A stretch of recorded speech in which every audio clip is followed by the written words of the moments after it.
மா காலையிலே வரவுதான் போல. அக்கௌண்ட்ல 5000 ரூபாய் காசுலாம் வந்துருச்சு. ஒரே ஜாலி தான்.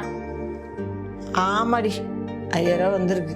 என்னம்மா காசு வந்திருக்கு சந்தோஷப்படணும்னு பார்த்தா இப்படி சோகமா இருக்க? இதுல சந்தோஷப்பட என்னடி இருக்கு? கரு. ஏமா இப்படி பேசுற? ஏண்டி, யாராவது காசு சும்மா கொடுப்பாங்களா? சொல்லு. நாம ஒருத்தருக்கு 1000 ரூபா கொடுத்தோம்னா அவங்க கிட்ட இருந்து நமக்கு 10,000 ரூபா கிடைக்குதான் தானே பார்ப்போம். இப்ப அவங்க 5000 ரூபா கொடுத்துருக்காங்க, நம்ம கிட்ட இருந்து 1,00,000 ரூபாய் எடுக்க போறாங்கன்னு தெரிஞ்சதுக்கு அப்புறம் எப்படி சந்தோஷமா இருக்க முடியும் சொல்லு? ஏமா மக்கள் கஷ்டத்தை புரிஞ்சுக்கிட்டு அவங்க ஹெல்ப் பண்றாங்க, உங்களை போய் தப்பா பேசுறியம்மா? ஏண்டி, நல்லது பண்ணணும்னு நினைக்கிறவங்க முதல்ல இருந்தே பண்ணிருக்கணும். இப்ப பண்றாங்கன்னா யோசி. ஆமா இல்ல, ஏன் இதெல்லாம் முன்னாடியே பண்ணல? நமக்கு வர்ற காசை பத்தி மட்டும்தான் யோசிக்கிறோம். நம்மளை சுத்தி நடக்கிற எதையுமே யோசிக்கிறது இல்ல. சுத்தி பாருடி, கரண்ட் பில்லு விலை ஏறி போச்சு, மளிகை சாமான் விலை, பருப்பு அரிசி அது இதுன்னு ஏறி போச்சு, அப்புறம் பெட்ரோல் விலை ஏறி போச்சு, ஏன் நம்ம வரி பணமும் கூடுதலாகி போச்சு தெரியுமா?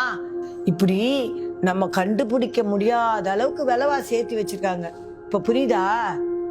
ஆமாம்மா, முன்னெல்லாம் நம்ம கரண்ட் பில் 900 தான் கட்டிட்டு இருந்தோம், இப்போ 4000 கட்டுறோம்.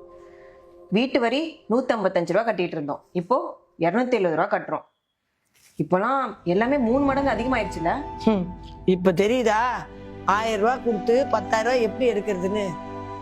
படத்துல ஒரு காமெடி வருமே, அதான் இன்னும் என்ன பைத்தியமாவே நினைச்சிட்டு இருக்கீங்களான்னு. அந்த மாதிரி இருக்கு.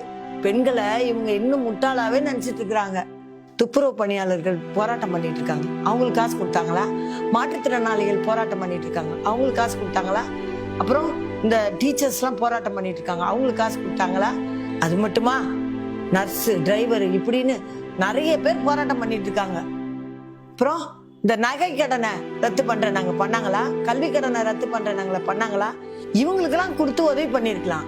அதை விட்டுட்டு இப்ப நமக்கு காசு கொடுக்குறாங்களே, நம்ம கேட்டோமா அந்த காசை சொல்லு?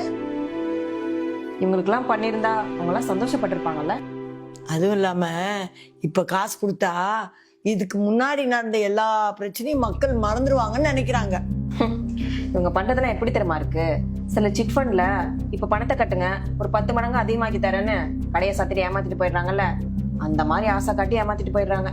ஆமா கௌசி, நம்ம தான் உஷாரா இருக்கணும். அதுவும் இல்லாம கோடை காலத்துல யாராவது வெயில் அடிக்குதுன்னு காசு கொடுப்பாங்களா? வெயில் காலத்துக்கு தராங்கன்னா ஏன் இத்தனை நாள வெயில்லாம் அடிக்கலையா? இப்ப மட்டும் எதுக்கு தராங்க? நீ கொஞ்சம் லாஜிக்கா யோசிச்சு பாரு. இப்ப குடுக்குறாங்களே காசு, இதை தொடர்ந்து கொடுக்க முடியுமா இவங்களால? 5000 ரூபாய் கொடுத்துட்டு இவங்க இன்னும் எவ்வளவு காசு எடுக்க போறாங்களோ நினைச்சு பார்த்தாலே அடிவயிரெல்லாம் கலங்குதுடி. அப்படிலாம் இல்லம்மா, நம்மலாம் முட்டாளா என்ன? நம்மளுக்கு எல்லாம் தெரியும். பெண்களை முட்டாளா நினைச்சு யாரும் ஜெயிச்சதா சரித்திரமே இல்லை.